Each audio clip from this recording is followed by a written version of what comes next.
નમસ્કાર વિદ્યાર્થી મિત્રો, ફરી એક વખત એજ્યુ ફિટનેસ ચેનલમાં આપનું હાર્દિક સ્વાગત છે।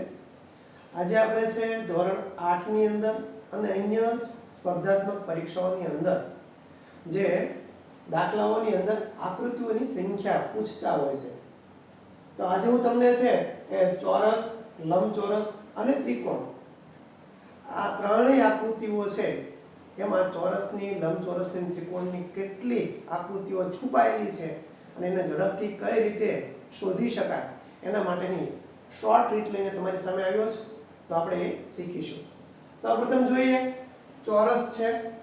હવે તમારે આ ચોરસને છે એ ગણતા ઘણી બધી વાર લાગે, તો આપણે શું કરવાનું છે?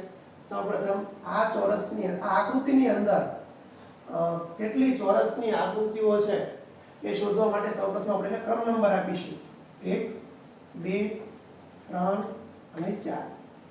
આડા ક્રમ નંબર આપ્યા, એવી જ રીતે આપણે ઊભા ક્રમ નંબર આપવાના છે 1, 2 અને 3।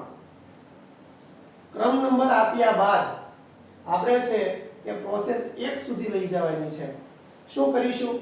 પહેલા જોવાનું બંને બાજુ સરખા ખાના નથી। આ બાજુ 4 ખાના છે, આ બાજુ 3 છે, બંને બાજુ સરખા ખાના ન હોય ત્યારે આપણે એનો ગુણાકાર કરવાનો છે। જેમ કે 4 અને 3 નો ગુણાકાર એટલે 3 ગુણ્યા 4, 3 અને 2 નો ગુણાકાર 2 ગુણ્યા 3, 2 અને 1 નો ગુણાકાર 1 ગુણ્યા 2, 4 તેરી 12, 3 દુ 6, 2 એકા 2। આનો આપણે સરવાળો કરી લેવાનો છે। આનો સરવાળો થશે 20। એટલે આપેલ આકૃતિ છે એની અંદર ચોરસની સંખ્યા છે એ 20 છે। હવે ચોરસનો એક બીજો નિયમ આપણે જોઈએ। ફરી વખત આમાં કેટલા ચોરસ છે એ શોધવાનો પ્રયત્ન કરીએ। સૌપ્રથમ નિયમ મુજબ આપણે ક્રમ નંબર આપી દઈએ 1, 2, 3, 1, 2, 3। જો મિત્રો અહીંયા છે આ બાજુ પણ 3 ખાના છે, ઊભા પણ 3 ખાના છે, બંને બાજુ સરખા ખાનાની નિશાની હોય ત્યારે આપણે આ રીતે પ્રોસેસ કરવાની નથી। ત્યારે શું કરીશું? તો કે આપેલી જે 1, 2 અને 3 ક્રમાંક નંબર છે તો 1 નો વર્ગ વત્તા 2 નો વર્ગ વત્તા 3 નો વર્ગ, આપેલી સંખ્યાનો છે વર્ગ કરીને આપણે એનો સરવાળો કરવાનો છે। 1 નો વર્ગ છે 1 થાય, વત્તા 2 નો વર્ગ 4 થાય, 3 નો વર્ગ છે 9 થાય, બધાનો સરવાળો કરીશું એટલે આ આકૃતિની અંદર ચોરસની સંખ્યા છે 14 થશે। તેવી જ રીતે આપણે છે એ લંબચોરસ માટેની શોર્ટકટ ટ્રીક જોઈએ। લંબચોરસની અંદર છે આ ઉપર મુજબની જ આકૃતિ મેં અહીંયા તમારી સમક્ષ લીધેલી છે। અહીંયા છે આની જેમ આને પણ આપણે ક્રમ નંબર આપવાના છે 1, 2, 3, 4, 1, 2 અને 3। દાખલો ગણતા પહેલા વિદ્યાર્થી મિત્રો તમને એક બાબતનો ખ્યાલ હોવો જોઈએ કે દરેક ચોરસ છે એક લંબચોરસ છે। તમને એમ થશે કે આપણને લંબચોરસની સંખ્યા શોધવાનું કીધું અને સાહેબ તો ચોરસની સંખ્યા શોધવા માંડે, પરંતુ દરેક ચોરસ છે એક લંબચોરસ કહેવાય છે। હવે લંબચોરસ શોધવા માટે આપણે શું કરવાનું છે?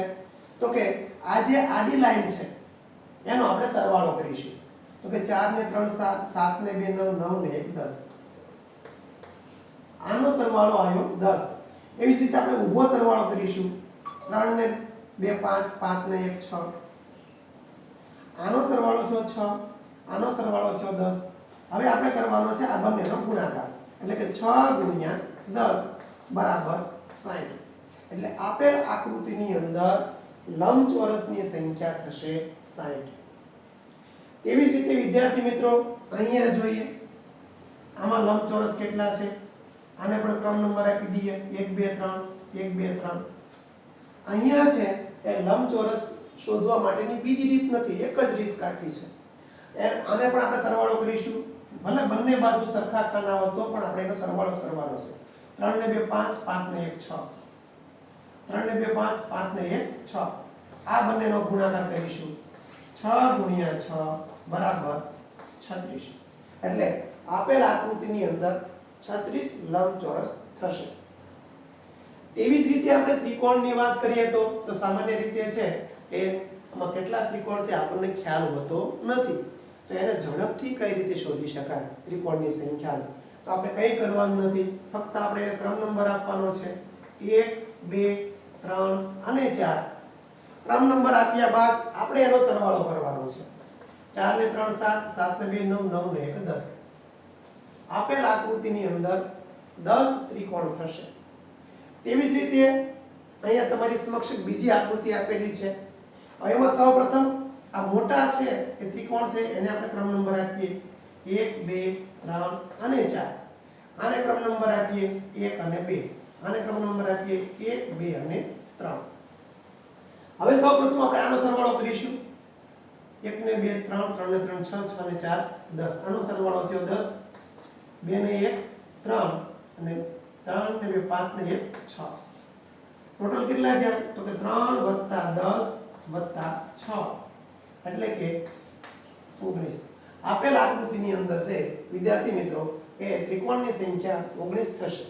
તો આવી રીતે છે એ બીજા અમારા શોર્ટકટ રીતના વિડીયો છે એ જોવા માટે છે અમારી ચેનલ એજ્યુ ફિટનેસ ને લાઈક કરો, શેર કરો, સબસ્ક્રાઇબ કરો. ફરી વખત આપણે મળીશું. ત્યાં સુધી નમસ્કાર.